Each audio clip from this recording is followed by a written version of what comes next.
Et je me suis retrouvée toute seule à nouveau. Et là, je me suis dit, non, mais quand est-ce que ça va finir? Mais quand... Cette nuit-là, j'avais dormi chez mes grands-parents. Et dites-vous bien que j'avais très très bien dormi. Et je me suis réveillée au petit matin très très fatiguée.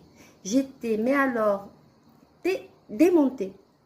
J'ai dit à mes grands-parents et à mes parents que je voulais encore dormir un petit peu. Et donc me rendre au premier étage de la maison pour me reposer. Et là, je monte me reposer, je m'allonge.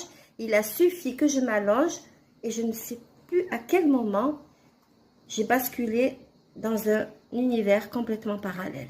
Figurez-vous que je me suis retrouvée en train de sortir de mon corps. Je voyais au niveau de mon nombril mon autre moi que je regardais. Alors, je regarde moi, je regarde moi. Et tout à coup, après quelques secondes, je me suis retrouvée carrément en dehors de mon corps, flottant au-dessus de mon corps. Oui, vous avez bien entendu, flottant au-dessus de mon corps. Et là, je fais une rencontre. Un être éthéré se trouvait face à moi. Il disait s'appelait Anthony. Il avait des magnifiques traits. On voit que c'est un très très bel homme, ou jeune homme d'ailleurs, parce que j'étais quand même adolescente.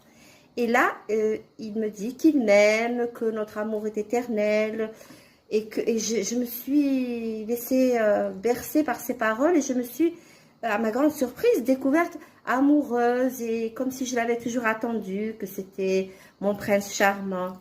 Et puis tout à coup, je me trouve au plafond, au-dessus de mon corps toujours, et de là-haut, je pouvais voir mon corps. Ce corps-là qui était inerte, je dormais en fait, mais sauf que moi, je n'étais plus dedans, mais j'étais bien au plafond. Et là, j'ai été prise d'une immense solitude, d'un désarroi, mais j'étais terrifiée, terrifiée. Je criais au secours, je me demandais ce qui se passait, et je me disais, mon Dieu, mais comment je peux faire? Mais qui va venir m'aider? Comment je fais pour réintégrer ce corps? Sauf que, au bout de quelques secondes, ou fractions de secondes, je ne sais pas, le temps, il n'est pas mesurable dans ces cas-là. Il ne m'a pas semblé mesurable. J'entends taper à la porte. On tape à la porte. D'un coup, on ouvre la porte. Et je vois mes deux petits frères, avec un ballon à la main, jouer dans cette pièce. Ils se donnaient des coups de pied.